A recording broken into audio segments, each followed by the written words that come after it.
saling menyesatkan antar agama satu dengan agama lain, bahkan antar denominasi agama, menurut saya sesuatu yang tidak bijaksana. Dan labelisasi sesat itu telah mempersulit banyak orang yang sebenarnya tidak tahu apa-apa.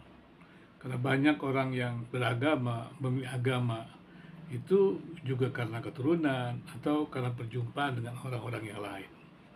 Apalagi ketika mereka sendiri juga sedang dalam perjalanan untuk memahaminya. Jikalau Anda pernah mengalami sebagai orang yang diberikan label sesat, maka Anda akan merasakan betapa tidak nyamannya. Saya bisa merasakan beberapa penganut agama yang dianggap sesat dan mereka kemudian tidak mendapatkan tempat yang baik untuk pendidikan, untuk kegiatan-kegiatan yang lainnya. Bahkan juga tidak mendapatkan fasilitas-fasilitas tertentu. Saya juga kerap mendengar ada orang tua yang tega kemudian menghukum anaknya dengan keras karena hanya persoalan pilihan-pilihan yang sebenarnya sudah bisa dipilih oleh anak-anaknya. Dan kesalahan orang tua yang membina anak-anaknya kemudian dikorbankan kepada anak-anaknya ketika mereka memilih kepercayaan ataupun bahkan denominasi yang berbeda.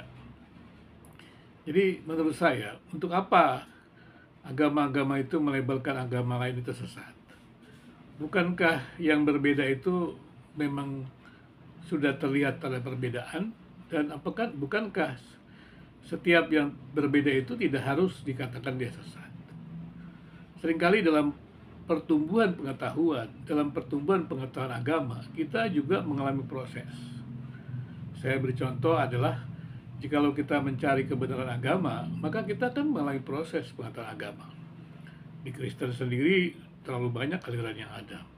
Sehingga satu orang yang pindah dari aliran tertentu, misalnya dari Protestan, mereka pindah ke Pentakosta, mereka diejek oleh teman-temannya yang merupakan orang Protestan. Kemudian dari Protestan pindah karismatik, mereka diejek oleh teman-temannya Protestan. Dan demikian juga dari Protestan kemudian melihat juga Katolik, mereka mengejek. Dan kemudian sekarang kita melihat semua saling mengejek. Jadi kalau kita melabelisasi agama lain sesat, maka agama-agama itu akan melabelkan agama yang memberi label itu sesat. Dan kapan berhentinya? Bukankah di negara Pancasila ini kita sama-sama mendapatkan posisi yang terhormat? Bukankah kita mengakui bahwa kita percaya kepada Tuhan itu, mengalami Tuhan, itu adalah subjektif. Mengalami Tuhan itu karena anugerah Tuhan. Dan mengapa kita harus menjadi Tuhan, menjadi hakim? Padahal kita semua tahu kita tidak layak menjadi hakim. Tidak ada manusia yang layak menjadi hakim untuk menentukan agama yang satu benar, agama yang lain tidak benar. Dan saya sebenarnya sedikit setuju ketika orang berbicara tentang ketuhanan yang Maha Esa, dikatakan pemerintah tidak berpolitik. Maaf, pemerintah tidak berteologi. Tapi setelah saya pikir-pikir lebih lanjut, maksudnya apa pemerintah tidak berteologi? Jikalau di Barat, memang pemerintah tidak berteologi, tapi karena mereka adalah menerima sekularisme, negara sekuler. Tapi sebenarnya juga negara sekuler ini kan menjadi landasan untuk melihat segala sesuatu. Pandangan sekuler itu melihat realitas. Jadi bisa juga sebetulnya dia disebut agama seperti itu. Nah kalau kita di Indonesia kan mengatakan bahwa Indonesia ini kita bukan negara agama, tetapi juga bukan negara sekuler. Menurut saya itu tepat dan tidak ada masalah sebenarnya. Pemerintah kebijakan-kebijakan itu kan dari orang-orang yang beragama. Ya sudah pasti mereka berteologi. Tapi persoalannya adalah ketika kita menerima agama-agama yang ada, mungkin yang kita menyebutnya pada waktu kita melihat realitas yang ada, kita harus menerima dasar Pancasila, yaitu keragaman. Sinkretik yang saya maksud ini bukan berarti kita menjadi sinkretisme begitu ya. Sinkretik ini kan juga harus hati-hati, artinya sinkretisme artinya tidak tidak memegang salah satu agama, bukan. Menurut saya sinkretisme itu sendiri kan juga sebuah perjalanan begitu. Jadi mana mereka mencari yang benar-benar dan kemudian menjadi lebih baik lagi. Kalau kita melihat misalnya pandangan Hegel ketika dia tesis, antitesis, sintesis. Itu kan menjadi lebih baik, harusnya kan dilihat sebagai evolusi. Nah, di sini kita mesti hati-hati. Jangan cepat-cepat melabelkan bahwa ketika kita toleran, maka kita menjadi tidak memiliki identitas. Tidak juga. Karena ketika kita toleran, kita punya identitas. Justru karena kita punya identitas, kita toleran kan. Nah, inilah yang kemudian mungkin saya pikir di Indonesia juga mesti melihat. Sehingga dengan demikian ketika Pancasila itu menjadi landasan dalam menilai, ya Pancasila ini kan bisa menjadi landasan dalam umat agama itu berteologi juga, kan tidak ada masalah. Sehingga ketika mereka melihat agama-agama lain dalam ketuhanan yang Maha Esa, mereka harus mengakui keberadaannya.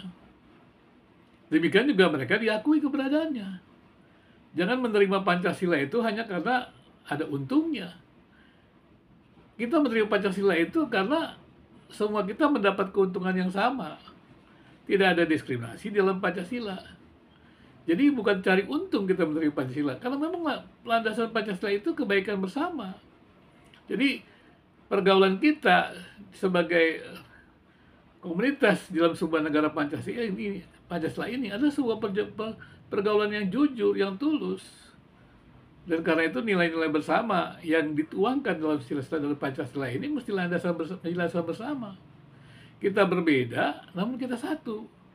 Agama-agama itu kan berbeda, tapi kita diakui memiliki posisi yang terhormat. Nilai-nilai eksklusivisme dari agama-agama itu tidak ditolak karena identitasnya memang ada perbedaan. Tapi kan kita punya nilai-nilai bersama, nilai-nilai inklusif. Dan amalkanlah semuanya itu, wartakanlah semua itu nilai-nilai eksklusif itu di dalam nilai-nilai yang inklusif. Semangat persaudaraan, semangat kesatuan sebagai umat manusia. Kalau jika demikian, maka kita tidak akan berusaha untuk menyingkirkan yang lain, apalagi memberikan label sesat yang lain, menghakimi yang lain. Tidak ada satu agama pun yang diberikan hak Tuhan untuk menghakimi yang lain. Klaim-klaim kita paling benar, agama paling benar, itu kan klaim-klaim subjektif. Dan tidak bisa satu agama atau komunitas agama menjadi hakim. Justru ketika kita makin mengenal Tuhan, harusnya kita makin menghargai yang lain, makin membagi pengetahuan kita kepada yang lain supaya kita sama-sama berjumpa dengan Tuhan. Kita mentaati Tuhan, jadi kita mendedikasikan hidup kita kepada Tuhan. Bukannya menempatkan diri kita menjadi yang lain, menempatkan diri kita menjadi superior dari yang lain. Jadi sesuatu yang sebenarnya tidak tepat. Jadi menurut saya harusnya kita bisa melihat keragaman agama-agama itu dalam bingkai Pancasila. Jadi jangan kita memandang realitas kehidupan bersama ini dengan perspektif negara sekuler, tapi kita harus melihat dalam perspektif ya agama-agama yang mungkin bisa juga dikatakan oleh teman-teman yang pernah mengatakan itu sinkretik gitu. Ya, menurut saya tidak ada masalah, tapi harus dipahami secara benar. Karena memang nilai-nilai Pancasila itu adalah nilai sinkretik, tapi dia nilai-nilai inklusif. Dia tidak menerima yang tidak baik. Nah, ini mesti dipahami. Jadi sekali lagi, mari bergaul antara agama atau kepercayaan itu di bumi Pancasila untuk saling berbagi, saling belajar, untuk saling menguatkan kesatuan bersama sebagai sebuah bangsa di Indonesia, negeri beragam agama, negeri yang tersohor dengan toleransinya, dan ini kita perlu jaga karena keragaman itu membuat kita kaya. Dan kalau kita kaya dengan keragaman itu, bangsa-bangsa bisa belajar dengan Indonesia, yaitu belajar bagaimana hidup bersama dengan baik.